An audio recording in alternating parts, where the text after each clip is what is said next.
You might think I'm exaggerating, but when I won first place in the statewide math championship, my parents offered exactly 2 words: nice job. But when my younger brother Caleb received an honorable mention at a small town soccer match, they threw a backyard barbecue bash and invited practically everyone from the neighborhood.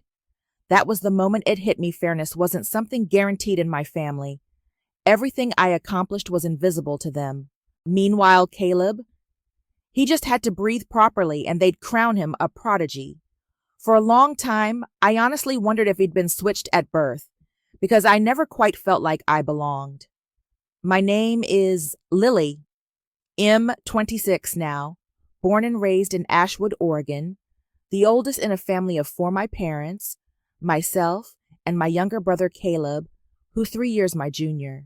On the outside, we look like a picture-perfect family, a modest 2-story house with white picket fences and a small backyard garden filled with lavender, planted by my mom. But inside those walls, I learned to live in silence. No matter how hard I worked, I was just a shadow next to the spotlight they always saved for Caleb. I started noticing the difference back in 2nd grade. One day, I was chosen to recite a poem at the school assembly. I had practiced for days, rewriting every line, rehearsing until I knew it by heart. When I got home, bubbling with excitement, I handed my mom the printed copy. She glanced at it and mumbled, "That's nice." Then, without skipping a beat, she added, "Don't forget to bring Caleb's cleats in from the porch. It's going to rain." I just stood there, holding the poem my teacher said was touching and mature beyond my years. But all that mattered to my mom was Caleb's muddy shoes. He was always the golden one, always special. The year he made it onto the junior varsity soccer team, not even varsity, just JV, my parents went around telling people like he'd been drafted to play for the national squad. They bought him brand new Adidas cleats, nearly $200. Meanwhile, I was still using a frayed backpack from the year before. I never had a proper birthday celebration. The last cake I remember was when I turned 10A small clearance cake from the corner grocery store. But when Caleb turned 13, my parents threw a full-blown outdoor party at Willow Bend Park. There were tents, decorations, a buffet, and more than 30 guests. I remember standing off to the side, quietly taking photos on my phone, pretending it didn't sting, when I heard my mom say to a friend, "He deserves it all, he brings so much joy to this family." Joy. Did anyone ever ask if I was okay? If I was all right doing my homework alone, while Caleb had mom sitting beside him, helping him solve math problems and reading through his essays, always followed by a reward of vanilla ice cream? I studied solo, took care of myself, earned my spot on the honor roll, and in return, just a few indifferent nods. In high school, I aced my science exam with a perfect score and got nominated for the prestigious STEM program at Redwood State University. I printed out the invitation letter and brought it home, my heart daring to hope maybe this time they'd be proud. Dad looked up from the TV for barely 3 seconds. "Do what you want," he muttered. "Just don't slack off with your chores." Mom gave a thin smile. "It's good to study, but don't get too caught up in it. Remember, you're a girl. You'll need to care for your family when you're married." I lost track of how many times I swallowed disappointment. Caleb got driven to school while I biked through icy mornings. When I had bad cramps, Mom waved it off. "Don't be dramatic." But when Caleb sneezed, he got hot lemon tea and a warm towel. For a long time, I told myself maybe she forgot. But deep down, I knew she hadn't forgotten. She just didn't care. My childhood felt like a math problem I could never solve. No matter how hard I tried, I was always the wrong answer. I tried to be the perfect daughter, polite, hardworking, responsible, but none of that mattered. Not unless I was Caleb. And slowly, painfully, I realized it wasn't about my accomplishments. It was about their choice, and I was the one they chose. I still remember that day so clearly, clouds hanging low, the sky heavy with gray. But inside, my heart had never felt lighter. With my heart full of hope, I had just graduated summa cum laude in economics from Columbia Ridge University, 4 years of relentless studying, 3 part-time jobs, 2 near breakdowns when I almost lost my scholarship, and just 1 single phone call from my mother the entire time. Every step had led to this moment. I had imagined it so many different ways, maybe a hug, maybe just a quiet "Lily, we're proud of you." I wasn't asking for balloons or applause, just acknowledgement. But my parents arrived nearly an hour late, not because of traffic, but because they had stopped to buy a discounted bouquet of wilted tulips from a grocery store near campus. That was all they brought. "I thought yellow suited you," my mom said brightly, holding out the drooping bouquet like it was something special. "Look, it even has a little ribbon." I didn't know whether to laugh or cry. I looked down at my worn-out shoes, the dress I had borrowed from my roommate, and whispered, "Thanks, Mom." After the ceremony, I tried to keep my voice hopeful. "Should we grab a bite to celebrate? There's a cozy Italian place just around the corner." My dad glanced up from his phone and asked bluntly, "Are you paying?" I stayed silent. They didn't ask what I wanted. They didn't even discuss it. They just got in the car and let me drive them to the restaurant. I paid the $120 bill with money I had saved over months working at the campus library. There was no toast, no congratulations, just a passing comment from my dad about how I should learn to spend more wisely. I gave a forced smile as I cut into my lasagna, my stomach tightening with a familiar bitterness. Each spoonful of soup tasted like silence swallowed whole. That night, I made myself a quiet promise. I would never expect anything from them again. But that promise cracked 2 years later when Caleb graduated. I was working as a financial analyst at a private firm in Fairmont. It was a Thursday morning. I had just finished brewing my coffee when I got a text from my mother. "Caleb's graduation dinner tonight. 6 p.m. at Briarwood Grill. Don't be late. Bring a gift. No phone call, no invitation. Just a directive as if I were a background character in someone else's story." I froze, the text burning in my hand. I remembered that lonely dinner after my own graduation. The wilted flowers, the unpaid debt of validation. The words I never heard, "We're proud of you." And once again, I was being summoned and as family, but as an obligation. I didn't respond, but that evening I still went. Because no matter what, I was still a sister. I had purchased a brand new iPad Prover, won $300, gift wrapped, scheduled to be delivered straight to the restaurant. When I stepped into Briarwood Grillia Place, just blocks from my office, yet had never once been invited there, I was stunned. Crystal chandeliers, long tables dressed in pristine white linen, over 60 guests, laughing, sipping, clinking glasses, a 3-tier cake coated in deep navy blue frosting, Caleb's favorite. I stood at the entrance like a stranger who had wandered into the wrong party. I approached a server. "Is there any seating left?" He checked the list and shook his head politely. "Sorry, everything's been reserved." I scanned the room. There were still chairs, including one right beside Caleb. I walked toward it, but my mother stepped in front of me. "That seat's for Jason, Caleb's best friend. He's just running a little late." I nodded slowly, lips tightening. "So, his best friend, who's not even here yet, gets a reserved seat. But me?" She shrugged. "Did you at least bring a gift? If not, it's better you don't make the family look bad." I swallowed the lump in my throat. Just then, my phone buzzed. "Hi, M outside with the iPad delivery for Caleb. Should I bring it in?" I took a deep breath and said loud enough for the entire room to hear, "Yes, bring it in." Conversation stopped. All eyes turned toward the delivery man walking in, holding a sleek silver-wrapped box. I stepped forward with a smile, my voice even. "Caleb, this is your graduation gift, an iPad Pro." Gasps filled the room. Caleb's jaw dropped. His eyes sparkled. My mother leaned toward a distant cousin and whispered proudly, "See? I told you she wouldn't come empty-handed." I heard it all, not pride, not gratitude, just smug satisfaction. as if I had finally done what was expected of me. I smiled, but it wasn't joy. It was something else entirely. I looked at Caleb, then at the delivery man, and quietly, but clearly I said, "I'm sorry. I've changed my mind. I like to cancel the order." The entire restaurant froze. My mother stood motionless. Caleb looked like someone had thrown a bucket of ice water in his face. The delivery guy blinked in confusion, but stayed professional. "All right," he said gently. "There's a 5% cancellation fee. The rest will be refunded within 5 business days." I nodded. "That's fine."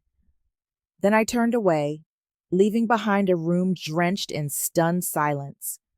I didn't need a seat at that table, and I certainly didn't need to buy my place in a family that had never saved one for me.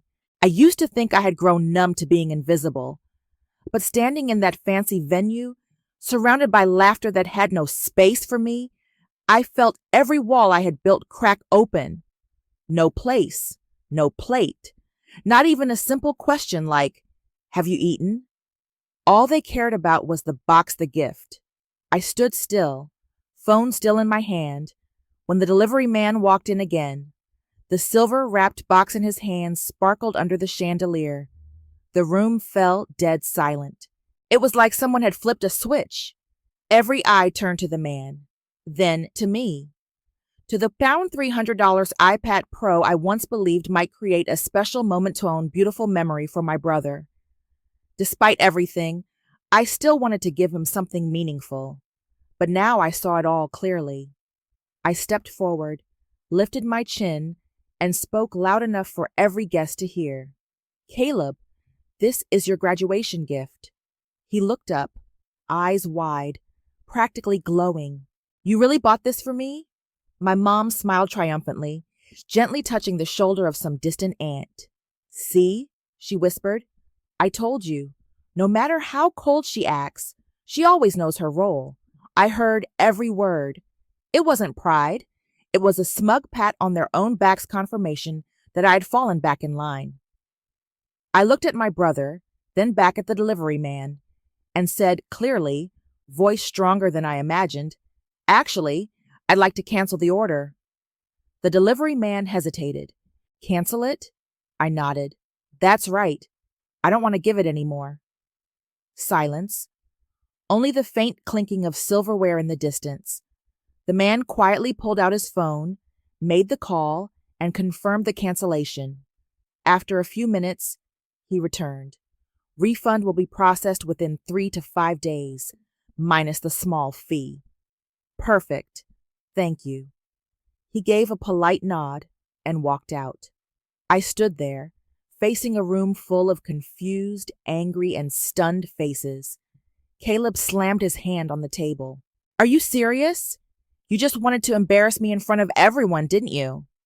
I looked at him, the golden boy who had always been protected like fragile glass, untouched by disappointment, never forced to wait or wonder if he mattered. "You've got this entire party, over 60 guests, a 3-tier cake. If not getting a gift from me ruins your night, maybe the problem isn't the missing gift." My father shot up, face flushed, voice trembling with fury. "Lily, what the hell are you doing? You think making a scene like this gets you anything?" My mother stepped in now, her voice rising, sharp and shrill. "You're being unbelievable. All you had to do was bring a gift and sit down like a normal person." I met her eyes, unflinching. "Normal? Like my graduation day? When you showed up late with wilted flowers and made me pay for dinner? Normal like tonight, when I didn't even get a seat while Caleb's friend, who isn't even here yet, had a spot reserved at the head of the table?" No one spoke. Not a single excuse. Just a thick, uncomfortable silence, as if I had ruined a carefully rehearsed stage play. I turned my back, and as I walked toward the door, I said, loud enough for everyone, "If there's no seat for me at this table, then I have no reason to buy a gift for someone who's never made space for me." And I left. No rush, no guilt, no looking back. I didn't go home right away. I drove to a small coffee shop on the edge of Maple Hollow, a quiet place I always escaped to when the world felt too loud. The lights were still on, casting a soft golden glow on the wood-paneled walls. I ordered an iced espresso, picked a corner booth, and sat down. It felt like I had dropped a mountain off my chest. Soft jazz played. The warm smell of roasted beans filled the air like comfort. And I didn't regret a thing, not one bit. I knew they were probably livid. I knew the accusations would fly when they got home. But I also knew this. This was just the beginning. Because tonight, I had broken the role they wrote for me. And I wasn't going back. They had cast me in a role since childhood, the quiet daughter, always polite, always dependable, but never allowed to ask for anything. But tonight, for the first time in my life, I didn't do what they expected. And that feeling, it was like breathing clean air for the very first time.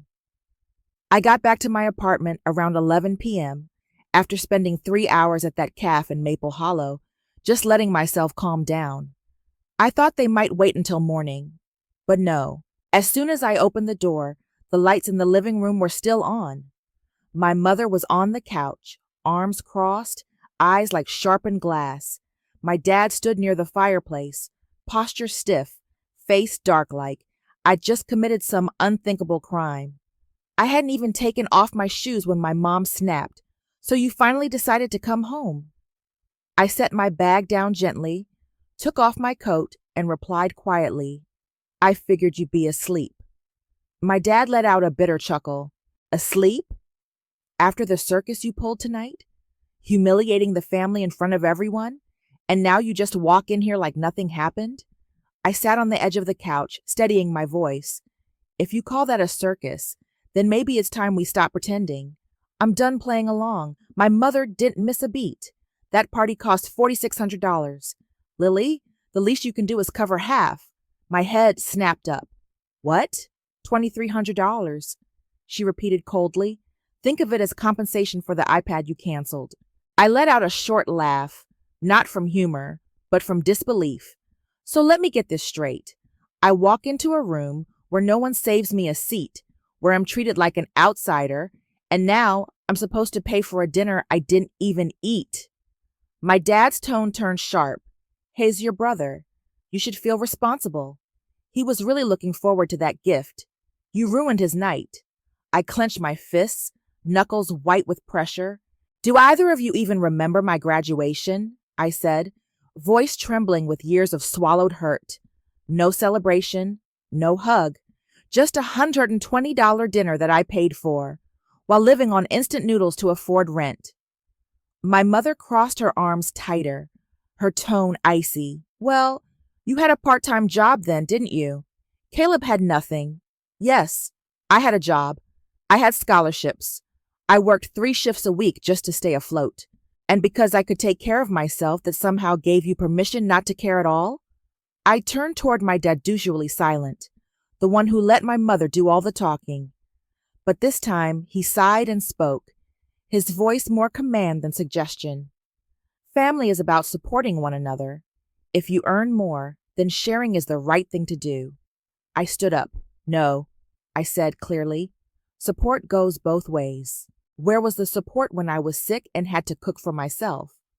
Where was the sharing when my birthdays passed like any other Tuesday, while Caleb got parties, gifts, and barbecues? My mom got to her feet, stabbing the air with her finger like a blade. "You're selfish," she hissed. "If you can't even be considerate of your own brother, how do you expect to survive out there in the real world?" I met her stare, head on. For the first time, I didn't blink. I didn't shrink. "It's not that I won't give," I said. "It's that I've been giving. My whole life. And tonight, for once, I chose to stop. If that makes me selfish in your eyes, then so be it." The room went quiet, but not a peaceful quiet. Noit was the stillness right before a storm. And my dad brought the lightning. "If you're not willing to help," he snapped, "then stop freeloading in this house." I let out a slow breath and gave him a cold, tired smile. "I pay you $1,000 a month to live here." In this drafty house with no central air, thin walls where I hear the neighbors cough at night. If you want me gone, fine. I'll go. My mom's eyes flickered, caught off guard. Lily, don't be dramatic. We can work things out if you just be a little more flexible. I shook my head slowly. This isn't about flexibility. It's about dignity. If every apology comes with a price tag, then this isn't family. I pulled out my phone, opened my banking app, and turned the screen toward them. I'm not paying the $2,300, I said. Not today. Not ever. My dad's hand slammed down on the table, rattling the frame. Then get out of my house. I didn't flinch. I didn't yell. I just turned around and walked toward my room. And in my mind, one thought was crystal clear. They had just made the decision for me. I was leaving, not for revenge, not out of anger, but to finally live a life on my own terms. The next morning, I started packing, no tears, no hesitation, just one item after another. Clothes, documents, the essentials, folded neatly into 2 suitcases. I didn't own much. Most of my life, I'd learned how to live light, unburdened. Maybe because deep down, I always knew home was never really where I belonged. I had just zipped up the second suitcase when my mother knocked. She didn't wait for me to answer, just walked in like she always had. Lily, your dad was a little harsh last night, but I'm sure you're calm now, right? I didn't look at her.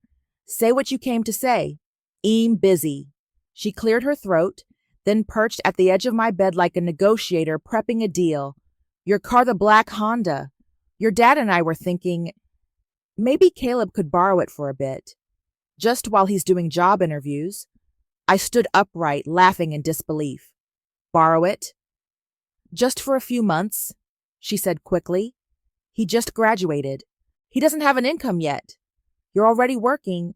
You don't really need it urgently. I crossed my arms, my voice low but solid as steel. I worked and saved for 8 months to buy that car, with my own money, without asking either of you for a cent. If Caleb needs a car, he can buy it, from me, at a fair price. My mother's eyes widened, like I had just cursed in church. You're going to charge your own brother for a car? No. And I'm going to charge someone for my car, because family fairness shouldn't mean treating me like a walking bank. Just then, I heard my father's heavy steps in the hallway.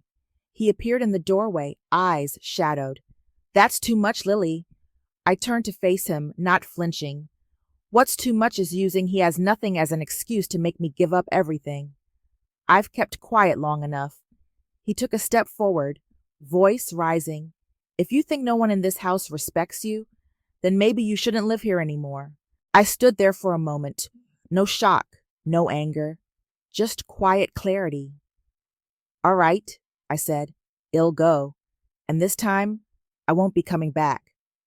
I picked up my 2 suitcases and walked down the stairs. My dad said nothing.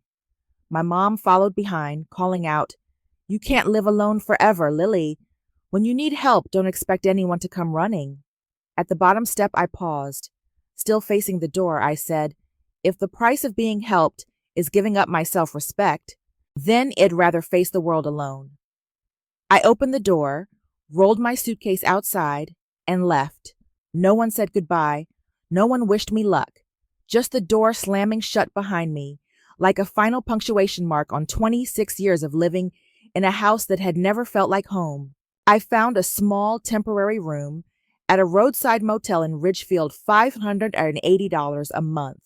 Not fancy, not warm, but it was mine. A place where I could sleep without wondering if someone would knock to demand money or try to take the car I had worked so hard to afford. I started planning a job change. My old office was too far, and more importantly, I needed a clean break. No shared addresses, no risk of them showing up at my door unannounced. Just a few days after I left, Caleb called. I let it ring 5 times before picking up. What you did was too much, he said quietly. Mom and Dad are really upset. I leaned back against the motel wall, my voice airy. Oh, they're upset because they didn't get the car. Got it. He paused. Then, more softly, you know I needed it for interviews. Why do you always make everything so dramatic? I closed my eyes and let out a soft laugh. Caleb, you had a graduation party that cost almost $5,000. You've been pampered your entire life. Praised for just trying. This car? This is the one thing I get to keep for myself. And I'm keeping it.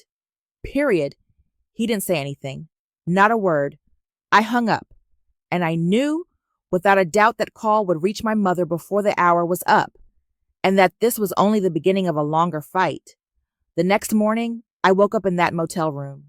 The thin curtains couldn't block the sunlight slipping through every crack. No more stomping footsteps on old wooden floors. No more voices yelling from the kitchen. No more tightness in my chest every time I walked down the stairs. Just silence. Cold, but strangely peaceful. I stayed in a cheap motel room in the Eastwood district, near the I-92 freeway.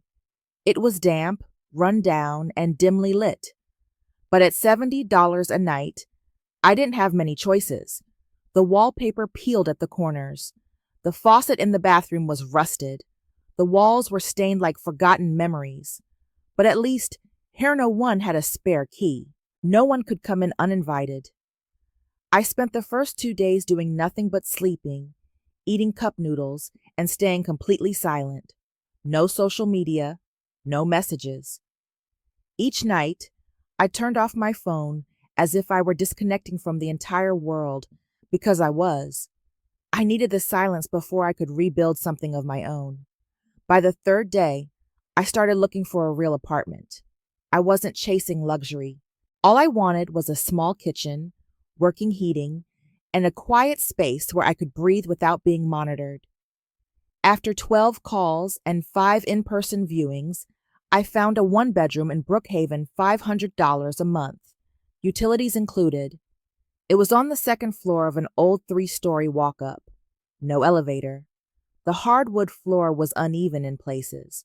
The walls, once white, had faded to a tired cream. But there was a window that looked out onto a quiet, sun-drenched patch of lawn. I stood in the middle of the empty room that day, afternoon light stretching long shadows across the floor, and I whispered softly to myself, "This is my home." The next day, I moved in. No furniture, no decorations, just 2 suitcases, a plastic folding table, and an air mattress I bought on impulse from Target. And that was enough. Because for the first time, everything I brought in was for Menot to please someone else, not because I was told to. Over the next week, I scrubbed every inch of that little apartment. I retaped the peeling wall edges, swapped out the old curtains, bought a second-hand bookshelf. I even planted a small pot of lavender on the windowsill. The scent reminded me of my childhood backyard, but here, it didn't smell like disappointment anymore. I started learning how to live alone, truly alone, setting my own alarm, making eggs and toast in the morning, deciding whether or not I wanted to speak to anyone that day. I rescheduled my remote work hours with the company, paused every extra side hustle, and only took on the bare minimum to cover my rent and bills. No more pushing myself to overperform. No more calculating what I needed to send back home. Now, every dollar I earned was mine. I was no longer a silent ATM machine for people who never even asked how I was doing. At night, I read books, the ones I once hesitated to buy because someone might call them a waste of money. I streamed movies on my laptop, curled up in a blanket on the hardwood floor, laughing loudly without anyone snapping, "Don't be so noisy, Lily. You're a girl." I journaled, wrote letters to my 10-year-old self, telling her, "We made it out. You held on. And now we're free." And I started forgiving, not because they deserved it, but because I didn't want to carry their shadows into this fresh space. When I went grocery shopping, no voice behind me asked, "Why didn't you grab something for Caleb, too?" When I powered off my phone at 10 p.m., no one burst into my room yelling, "Lily, don't forget to drive your brother tomorrow." I had broken the cycle, that endless loop of invisible sacrifice, of being the family's backbone without ever being recognized. 6 weeks after I left, I got an email from Caleb. No greeting, no apology, just one single line. How are you doing? I need to borrow some money. I didn't respond, not because I was angry, but because I had finally stopped being available for the same old story. I clicked archive and shut my laptop. Outside the window, the lavender pot had started to bloom. Soft purple petals glowing in the golden light of a late afternoon. There was no one standing behind me, no one reminding me of who I should be. I took a deep breath. For the first time in 26 years, freedom was an idea. It had a scent like fresh coffee and lavender. It had a taste like simple breakfast I made myself. And it had a sound soft jazz echoing from the tiny Bluetooth speaker in my new living room. I wasn't surprised when they came back. What surprised me was that it took 3 months. It was a Saturday afternoon. I was sitting in my favorite corner of a cafe near my apartment. The barista knew my order by heart. Dark roast, splash of oat milk. Soft music played. My journal was open beside my cup. Then my phone rang. My mother's name flashed on the screen. My chest tensed. I answered not out of hope, but as a test, to see if I had grown strong enough. Her voice came sweet too sweet. Lily, I've missed you. It's been a while. Are you doing okay? I didn't answer right away. Every word she spoke was wrapped in honey, but I knew the medicine underneath would sting. What do you want? I asked flatly. She hesitated, then spoke lightly, like she was asking if I could pick up milk from the store. Your dad, Caleb, and I would like to see you. There's something we need to talk about. You know, family matters. I nodded, not because I had softened, but because I already knew what this was. They needed money. We agreed to meet Monday evening at a small Italian restaurant in downtown Fairmont. I arrived on time, of course. My mom was dressed in a new sweater, hair curled just so. My dad already had a drink in hand, looking like he was doing someone a favor just by being there. And Caleb, still the eternal child in their eyes, sat stiffly in a dress shirt and tie, trying hard to look like a man. I sat down. No greetings. No small talk. My father glanced at my mother, then looked at me, his tone forced calm but sharp at the edges. Caleb has a great business idea. He wants to open a modern cafe-pen space, live music, artisanal pastries. We were thinking maybe you could help out. Loan him $50,000. Loan? I interrupted. Or just give it to him. No one answered. I turned to Caleb. You have any experience in running a business? In finance? Management? He gave a sheepish smile. I'm passionate. I've got a solid plan. If you can help me get started, I can handle the rest. I leaned forward, looking each of them in the eye. All right. You want $50,000? I'll lend it. No interest, but under one condition. They leaned in slightly, hope flickering in their eyes. I want a signed, formal loan agreement, and you'll use the house as collateral. If Caleb doesn't pay the loan back in 12 months, the house becomes mine. The warmth drained from the room in an instant. My dad slowly set his glass down, fingers tightening around the stem. What the hell are you saying?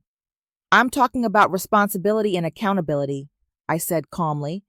If Caleb is serious, and if you really believe in him, this shouldn't be a problem. My mom winced. You can ask us to put the house on the line. We've lived there our whole lives. And so did I replied, without a single pause.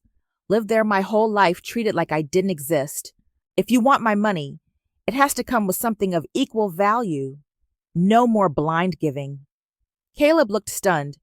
I didn't think you'd be so calculating. I gave a short, cold smile. You didn't calculate at all. That's why you expect everyone else to take the risk for you. But I'm not that girl anymore, Caleb. I'm not the naive daughter who believed in unconditional loyalty just because we shared a roof. That's when my father exploded. He slammed his hand on the table, knocking over his water glass. You're ungrateful. All you care about is yourself. What kind of daughter are you, Lily? You're not my daughter anymore. I stood up slowly, brushing the water off my coat sleeve. That's your choice, I said. Honestly, it's a little convenient because I never really felt like your daughter anyway. I turned, walked out of that restaurant, past the three of them frozen in shock, leaving behind a cold, untouched dinner and a truth they never wanted to face. I was no longer part of the family circle they used to bind me with. I expected them to call, to beg, to bargain, but they didn't. After that night, everything went silent. No texts, no missed calls. It was like I'd been erased, and strangely, I didn't mind at all. 3 months passed. Summer faded into the early colors of fall. My little apartment now felt warm with life furnished slowly with secondhand treasures, a walnut bookshelf, a two-person dining table, and a moss-green armchair that I loved more than any birthday gift my mother ever gave me. I lived quietly, peacefully, no one knocking, no one demanding. Every morning, I jogged around Roseview Park, made coffee, listened to podcasts, and worked remotely. I had never felt life this light before. Then, one Saturday afternoon, I was picking tomatoes at the farmer's market and ran into Natalie, my cousin on my dad's side. We were never close, polite check-ins, holiday cards, the occasional Instagram like. When she saw me, she froze like she'd seen a ghost. "Lily, you haven't heard?" I tilted my head slightly. "Heard what?" She glanced around, then lowered her voice. We were never close, Natalie and I. Polite smiles at family gatherings, birthday wishes sent through social media. That was about it. So when she spotted me at the farmer's market, she froze like she'd just seen a ghost. "Lily, you haven't heard?" I looked up from the tomatoes, brow tightening. "Heard what?" She glanced around as if someone might be listening, then leaned in and whispered, "It's about Caleb and your parents." I didn't say anything, but my eyes told her I wanted the whole story. She let out a breath, her voice low and uneasy. Caleb's calf shut down. It didn't even last 3 months. Big losses. Barely any customers. He's deep in debt. I stayed silent. No shock. No sympathy. Just the quiet confirmation that my instincts had been right all along.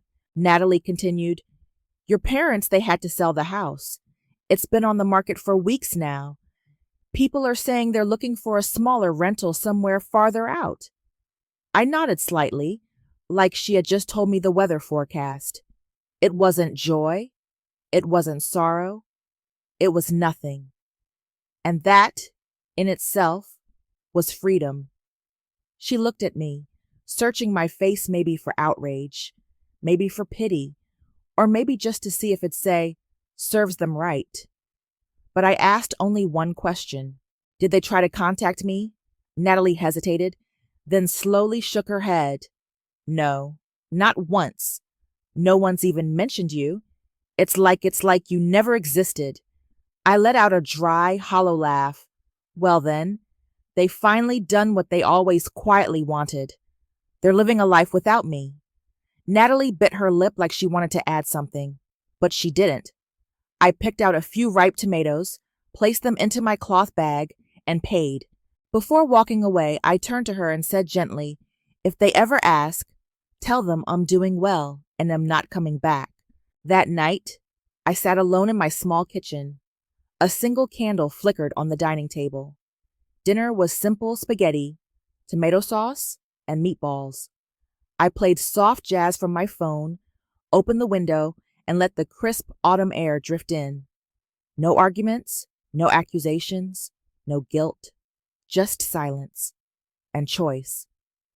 I thought about the old house, the staircase I climbed as a child, burdened with invisible weight, the walls I once leaned against while holding in tears, the rooms where I was always the afterthought. Now that house was for sale.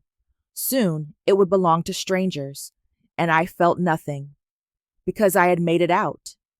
I wasn't the forgotten daughter anymore, not the one left out, not the sacrificial older sibling who always smiled while everyone else was celebrated. I was Lily, 26, free, independent, and finally at peace. I know some people might say I should have helped, that I turned my back on family, that I walked away when they were struggling, but they never lived in that house. They didn't see the decades I spent trying to be noticed, trying to earn scraps of affection, trying not to disappear entirely. I don't hate Caleb. I just refuse to carry the weight of his choices. I don't hate my parents. I simply refuse to wear the chains they wrapped in the name of family loyalty. And if anyone ever asks me, Lily, would you ever go back? The answer is simple, no. From Lily's story, I've come to understand something most of us are never taught. Not every family is a safe place.